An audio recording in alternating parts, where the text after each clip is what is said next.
அப்போஸ்தலனாகிய பவுல் தெசலோனிக்கேயருக்கு எழுதின முதலாம் நிருபம். பவுலும் சில்வானும் தீமோத்தேயும் பிதாவாகிய தேவனுக்குள்ளும் கர்த்தராகிய இயேசு கிறிஸ்துவுக்குள்ளும் இருக்கிற தெசலோனிக்கேயர் சபைக்கு எழுதுகிறதாவது: நம்முடைய பிதாவாகிய தேவனாலும் கர்த்தராகிய இயேசு கிறிஸ்துவினாலும் உங்களுக்கு கிருபையும் சமாதானமும் உண்டாவதாக. தேவனுக்கு பிரியமான சகோதரரே, உங்கள் விசுவாசத்தின் கிரியையையும் உங்கள் அன்பின் பிரயாசத்தையும் நம்முடைய கர்த்தராகிய இயேசு கிறிஸ்துவின் மேலுள்ள உங்கள் நம்பிக்கையின் பொறுமையையும் நம்முடைய பிதாவாகிய தேவனுக்கு முன்பாக நாங்கள் இடைவிடாமல் நினைவு கூர்ந்து, நீங்கள் தெரிந்து கொள்ளப்பட்டவர்கள் என்று நாங்கள் அறிந்து எங்கள் ஜெபங்களில் இடைவிடாமல் உங்களை குறித்து விண்ணப்பம் பண்ணி உங்கள் எல்லாருக்காகவும் எப்பொழுதும் தேவனை ஸ்தோத்தரிக்கிறோம். எங்கள் சுவிசேஷம் உங்களிடத்தில் வசனத்தோடு மாத்திரமல்ல, வல்லமையோடும் பரிசுத்த ஆவியோடும் முழு நிச்சயத்தோடும் வந்தது. நாங்களும் உங்களுக்குள்ளே இருந்தபோது உங்கள் நிமித்தம் எப்படிப்பட்டவர்களாக இருந்தோம் என்று அறிந்திருக்கிறீர்களே. நீங்கள் மிகுந்த உபத்திரவத்தில் பரிசுத்தாவின் சந்தோஷத்தோடு திருவசனத்தை ஏற்றுக்கொண்டு எங்களையும் கர்த்தரையும் பின்பற்றுவர்களாகி இவ்விதமாய் மகதோனியாவிலும் ஆகாயாவிலும் உள்ள விசுவாசிகள் யாவருக்கும் மாதிரிகளானீர். எப்படியெனில், உங்களிடத்திலிருந்து கர்த்தருடைய வசனம் மகதோனியாவிலும் ஆகாயாவிலும் தொனித்ததுமல்லாமல் நாங்கள் அதை குறித்து ஒன்றும் சொல்ல வேண்டியதாயிராதபடிக்கு தேவனை பற்றின உங்கள் விசுவாசம் எங்கும் பிரசித்தமாயிற்று. ஏனெனில் அவர்கள் தாமே எங்களை குறித்து உங்களிடத்தில் நாங்கள் அடைந்த பிரவேசம் என்னென்னதென்பதையும் ஜீவனுள்ள மெய்யான தேவனுக்கு ஊழியம் செய்வதற்கு நீங்கள் விக்கிரகங்களை விட்டு தேவனிடத்திற்கு மனம் திரும்பினதையும், அவர் மரித்தோரிலிருந்து எழும்பினவரும் இனிவரும் கோபாக்கினின்று நம்மை நீங்களாக்கி ரட்சிக்கிறவருமாயிருக்கிற அவருடைய குமாரனாகிய இயேசு கிறிஸ்துவை பரலோகத்திலிருந்து வருவதை நீங்கள் எதிர்பார்த்து கொண்டிருக்கிறதையும் அறிவிக்கிறார்களே. 2ஆம் அதிகாரம். சகோதரரே, நாங்கள் உங்களிடத்தில் பிரவேசித்தது வீணா இருக்கவில்லை என்று நீங்களே அறிந்திருக்கிறீர்கள். உங்களுக்கு தெரிந்திருக்கிறபடி முன்னே பிலிப்பு பட்டணத்தில் நாங்கள் பாடுபட்டு நிந்தை அடைந்திருந்தும் வெகு போராட்டத்தோடு தேவனுடைய சுவிசேஷத்தை உங்களுக்கு சொல்லும்படி நம்முடைய தேவனுக்குள் தைரியம் கொண்டிருந்தோம். எங்கள் போதகம் வஞ்சகத்தினாலும் துராசையினாலும் உண்டாகவில்லை, அது கபடமுள்ளதாயும் இருக்கவில்லை. சுவிசேஷத்தை எங்களிடத்தில் ஒப்புவிக்கத்தக்கதாய் தேவன் எங்களை உத்தமர் என்று எண்ணினபடியே நாங்கள் மனுஷருக்கல்ல, எங்கள் இருதயங்களை சோதித்தருகிற தேவனுக்கே பிரியமுண்டாக பேசுகிறோம். உங்களுக்கு தெரிந்திருக்கிறபடி நாங்கள் ஒரு காலம் இச்சகமான வசனங்களை சொல்லவும் இல்லை, பொருளாசை உள்ளவர்களாய் மாயம் பண்ணவும் இல்லை. தேவனே சாட்சி, நாங்கள் கிறிஸ்துவின் அப்போஸ்தலராக உங்களுக்கு பாரமாக இருக்கக்கூடியவர்களானாலும் உங்களிடத்திலாவது மற்றவர்களிடத்திலாவது மனுஷரால் வரும் மகிமையை நாங்கள் தேடவில்லை. உங்களிடத்தில் பட்சமாய் நடந்து கொண்டோம். பால் கொடுக்கிற தாயானவள் தன் பிள்ளை காப்பாற்றுகிறது போல நாங்கள் உங்கள் மேல் வாஞ்சியாயிருந்து தேவனுடைய சுவிசேஷத்தை உங்களுக்கு கொடுத்ததும் அல்லாமல், நீங்கள் எங்களுக்கு பிரியமானவர்களானபடினாலே எங்கள் ஜீவனையும் உங்களுக்கு கொடுக்க மனதாயிருந்தோம். சகோதரரே, நாங்கள் பட்ட பிரயாசமும் வருத்தமும் உங்களுக்கு ஞாபகமாயிருக்கும். உங்களில் ஒருவனுக்கும் பாரமாயிராதபடிக்கு இரவும் பகலும் நாங்கள் வேலை செய்து தேவனுடைய சுவிசேஷத்தை உங்களிடத்தில் பிரசங்கித்தோம். விசுவாசிகளாகிய உங்களுக்குள்ளே நாங்கள் எவ்வளவு பரிசுத்தமும் நீதியும் பிழையின்மையுமாய் நடந்தோம் என்பதற்கு நீங்களும் சாட்சி, தேவனும் சாட்சி. மேலும் தம்முடைய ராஜ்யத்திற்கும் மகிமைக்கும் உங்களை அழைத்த தேவனுக்கு நீங்கள் பாத்திரமாய் நடக்க வேண்டும் என்று தகப்பன் தன் பிள்ளைகளுக்கு சொல்லுகிறது போல நாங்கள் உங்களில் ஒவ்வொருவனுக்கும் புத்தியும் தேறுதலும் எச்சரிப்பும் சொன்னதை அறிந்திருக்கிறீர்களே. ஆகையால் நீங்கள் தேவ வசனத்தை எங்களால் கேள்விப்பட்டு ஏற்றுக்கொண்ட போது அதை மனுஷர் வசனமாக ஏற்றுக்கொள்ளாமல் தேவ வசனமாகவே ஏற்றுக்கொண்டதினாலே நாங்கள் இடைவிடாமல் தேவனுக்கு ஸ்தோத்திரம் செலுத்துகிறோம். அது மெய்யாகவே தேவ வசனம்தான்.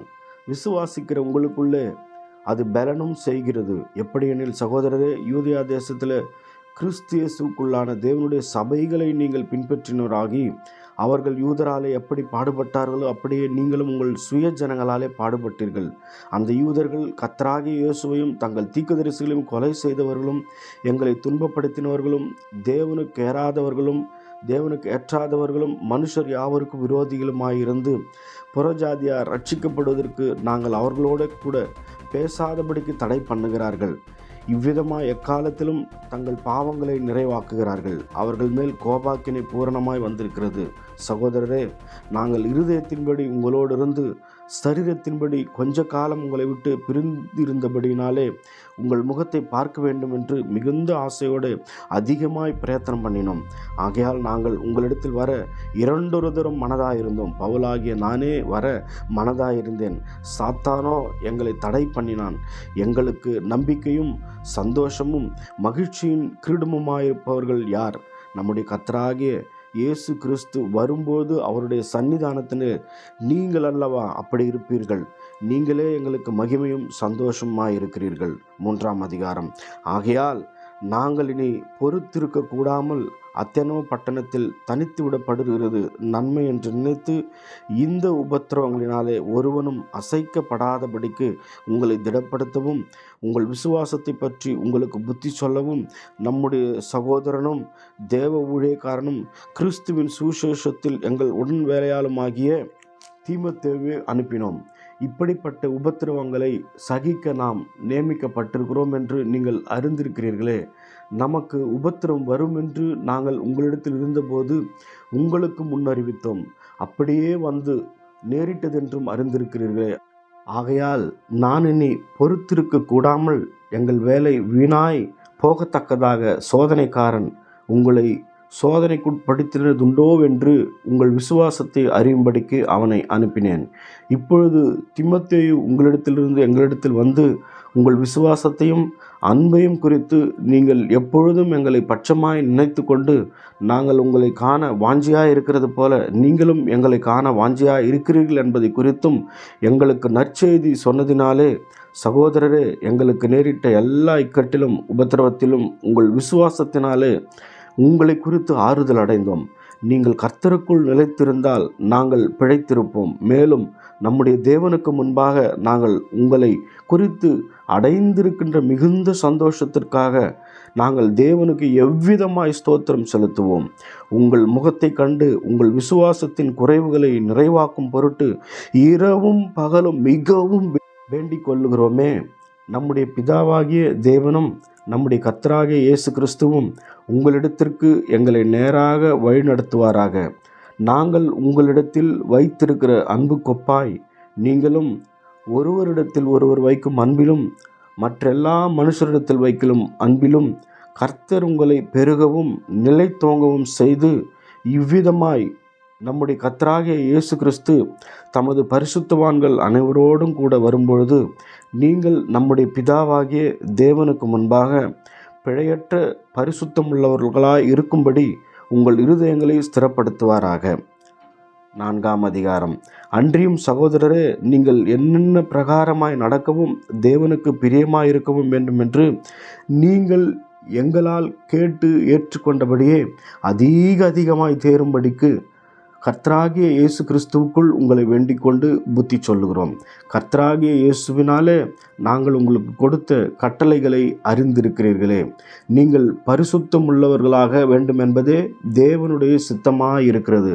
அந்தபடி நீங்கள் வேசி மார்க்கத்திற்கு விலகியிருந்து தேவனை அறியாத அஞ்ஞானிகளைப் போல மோக இச்சைக்குட்படாமல் உங்களில் அவனவன் தன் சரீர பாண்டத்தை பரிசுத்தமாயும் கனமாயும் ஆண்டு கொள்ளும்படி அறிந்து இந்த விஷயத்தில் ஒருவனும் மீறாமலும் தன் சகோதரனை வஞ்சியாமலும் இருக்க வேண்டும். முன்னமே நாங்கள் உங்களுக்கு சொல்லி சாட்சியாக எச்சரித்தபடியே இப்படிப்பட்ட விஷயங்கள் எல்லாவற்றையும் குறித்து கர்த்தர் நீதியை சரிக்கட்டுகிறவராய் இருக்கிறார். தேவன் நம்மை அசுத்தத்திற்கு அல்ல பரிசுத்தத்திற்கே அழைத்திருக்கிறார். ஆகையால் அசட்டை பண்ணுகிறவன் மனுஷரை அல்ல, தமது பரிசுத்தாவியை நமக்கு தந்தருளின தேவனையே அசட்டை பண்ணுகிறான். சகோதர சிநேகத்தை குறித்து நான் உங்களுக்கு எழுத வேண்டுவதில்லை. நீங்கள் ஒருவரில் ஒருவர் அன்பாயிருக்கும்படிக்கு தேவனால் போதிக்கப்பட்டவர்களாயிருக்கிறீர்களே.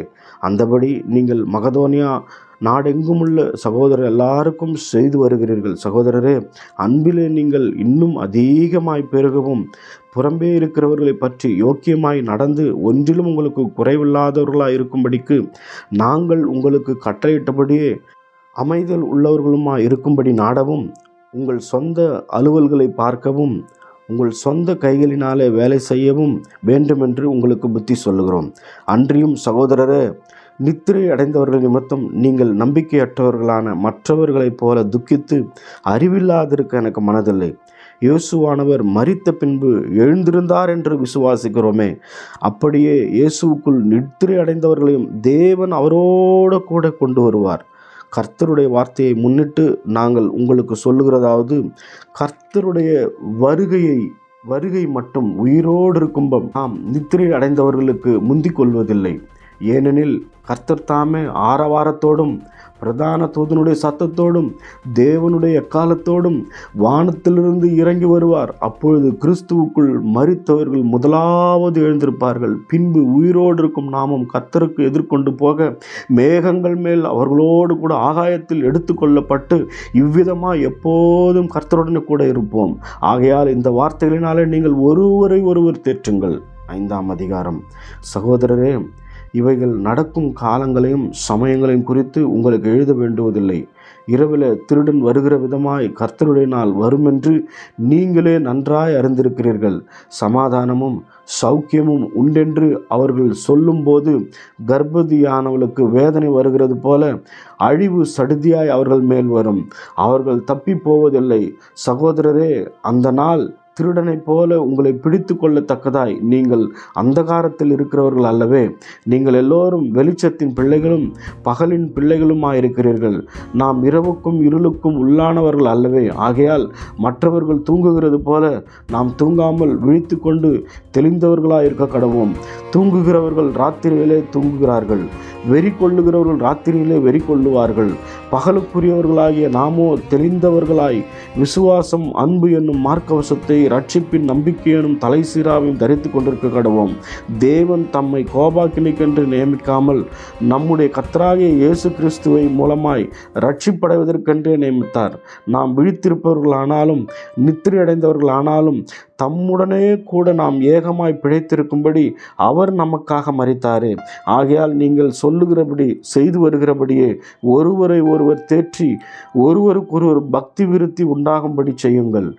அன்றியும் சகோதரரே, உங்களுக்குள்ளே பிரயாசப்பட்டு கர்த்தருக்குள் உங்களை விசாரணை செய்கிறவர்களாக இருந்து உங்களுக்கு புத்தி சொல்லுகிறவர்களை நீங்கள் மதித்து அவர்களுடைய கிரியைகள் நிமித்தம் அவர்களை மிகவும் அன்பாக எண்ணிக்கொள்ளும்படி உங்களை வேண்டிக் கொள்ளுகிறோம். உங்களுக்குள்ளே சமாதானமாயிருங்கள். மேலும் சகோதரரே, நாங்கள் உங்களுக்கு போதிக்கிறது என்னவென்றால், ஒழுங்கில்லாதவர்களுக்கு புத்தி சொல்லுங்கள், திடனற்றவர்களை தேற்றுங்கள், பலவீனரை தாங்குங்கள், எல்லோரிடத்திலும் நீடிய சாந்தமாயிருங்கள். ஒருவனும் மற்றொருவன் செய்யும் தீமைக்கு தீமை செய்யாதபடி பாருங்கள். உங்களுக்குள்ளும் மற்ற யாவருக்குள்ளும் எப்பொழுதும் நன்மை செய்ய நாடுங்கள். எப்பொழுதும் சந்தோஷமாயிருங்கள். இடைவிடாமல் ஜெபம் பண்ணுங்கள். எல்லாவற்றிலேயும் ஸ்தோத்திரம் செய்யுங்கள். அப்படி செய்வதே கிறிஸ்து இயேசுவுக்குள் உங்களை குறித்து தேவனுடைய சித்தமாயிருக்கிறது. ஆவியை அவித்து போடாதிருங்கள். தீர்க்க தரிசனங்களை அற்பமாக எண்ணாதிருங்கள். எல்லாவற்றையும் சோதித்து பார்த்து நலமானதை பிடித்து கொள்ளுங்கள். பொல்லாங்காய் தோன்றுகிற எல்லாவற்றையும் விட்டு விலங்குகள். சமாதானத்தின் தேவன் தாமே உங்களை முற்றிலும் பரிசுத்தமாக்குவாராக. உங்கள் ஆவி, ஆத்மா, சரீரம் முழுவதும் நம்முடைய கர்த்தராகிய இயேசு கிறிஸ்து வரும்போது குற்றமற்றதாக இருக்கும்படி காக்கப்படுவதாக. உங்களை அழைக்கிறவர் உண்மை உள்ளவர், அவர் அப்படியே செய்வார். சகோதரரே, எங்களுக்காக வேண்டிக் கொள்ளுங்கள். சகோதரர் எல்லாரையும் பரிசுத்த முத்தத்தோடு வாழ்த்துங்கள். இந்த நிருபம் பரிசுத்தமான சகோதரர் யாவருக்கும் வாசிக்கப்படும்படி செய்ய வேண்டும் என்று கர்த்தர் பேரில் ஆணையிட்டு உங்களுக்கு சொல்லுகிறேன். நம்முடைய கர்த்தராகிய இயேசு கிறிஸ்துவினுடைய கிருபை உங்களுடனே கூட இருப்பதாக. ஆமேன். அல்லேலூயா.